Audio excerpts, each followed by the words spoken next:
prepare a speech for tonight, not knowing what I'm about to say.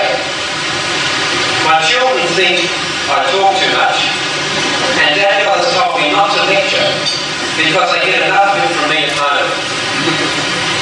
On the other hand, Adam, whilst agreeing with his sister, knew I had to say something, but was always concerned that what I said would embarrass him.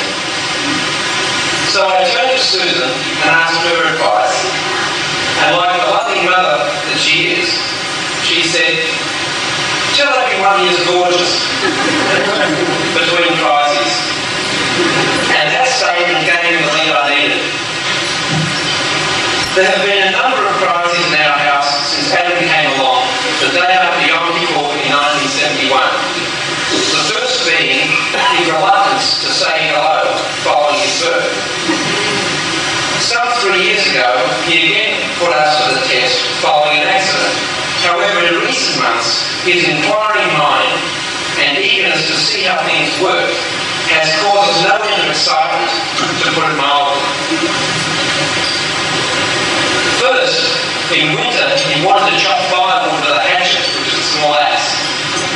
I could see he was going to do it the wrong way, so I took the hatchet to demonstrate the correct method. I struck the wood one blow, and then spent the next hour stemming the flow of blood from a deep cut in my left arm.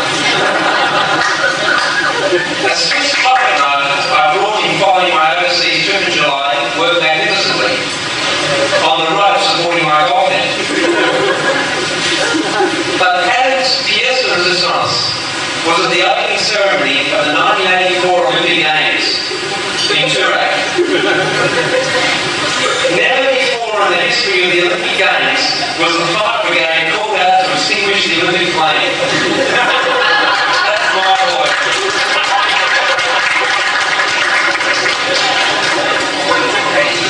Adam's education is full of variety with a good TV influence. I compliment David Attenborough's Life on Earth, the producers of Towards 2000, and, believe it or not, Walt Disney Productions and the Hanna-Barbera Group, among others, for contributing to Adam's very wide general knowledge. I see him adopting the same positive attitude to his studies as his sister does to hers.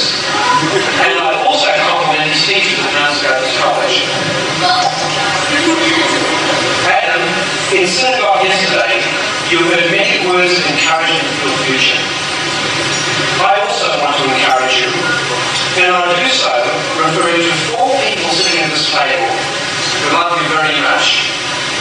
Your grandparents.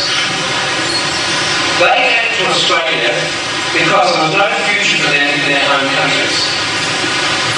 They wanted to preserve their Jewish flame, contrary to the ambition of others. And they have the spirit, the strength, and the courage to succeed.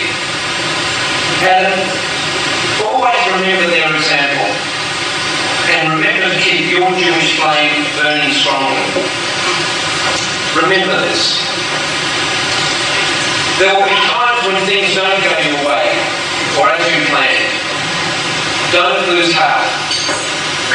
Keep your spirits up, and have strength and courage.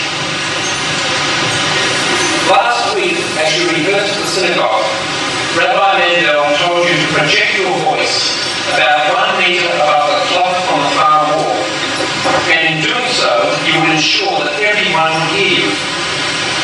Adam, aim high in life, and success is yours. I thank the Almighty, your grandparents have witnessed your bar mitzvah, and in particular, your nose papa, considering his accident last week. I hope they will continue to have joy from you till 120.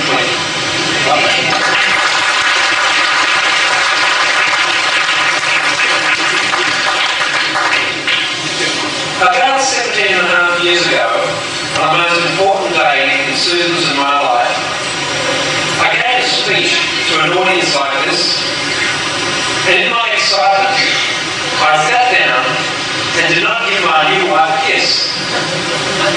And she has never let me forget it. Although we we've shared many kisses since then, I think I owe her a special one for that night and for the last 17.5 years till now.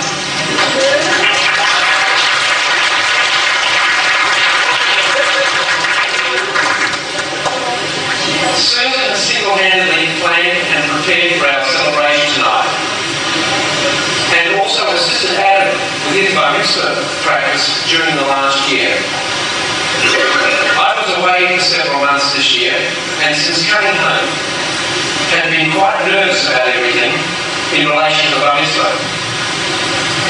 However, my nervousness was not justified, as all has gone well.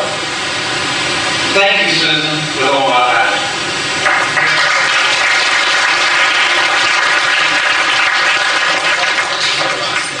Danielle and Adam are very close.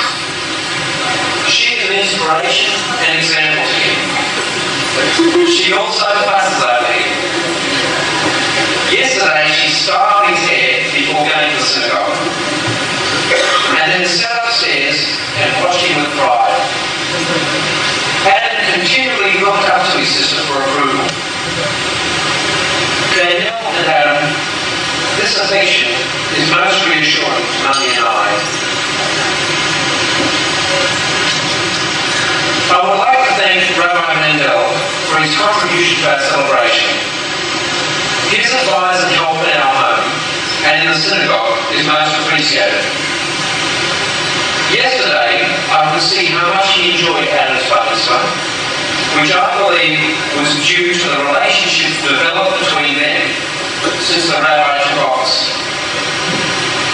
Rabbi, your words from the pulpit were warm and sincere, and my family thanks you.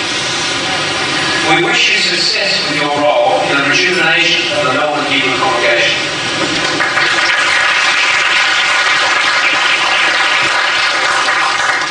I would also like to thank the president of our synagogue, Mr. Alan Goldberg, for his effort in making yesterday a memorable one for us, and for his sentiments expressed at the Kiddush.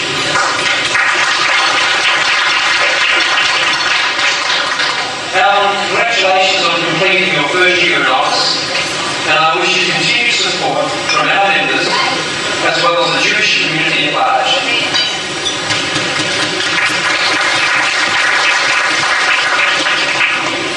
We are very happy that Auntie Anka, my father's sister, and Susie, my cousin, could come from Sydney to celebrate with us. A Cron Gold Centre is incomplete without them.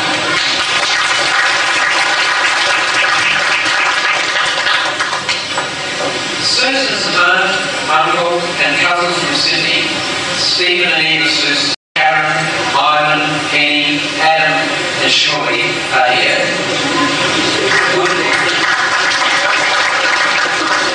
We miss Continental Rod, as his presence would have been the first full gathering of the Gruner and Sue's families for some years. Anne and Henry Locke and Lee Siegel, long-time friends of my parents, are also here from Sydney, and I wanted to know their presence has made Mum and Dad very happy.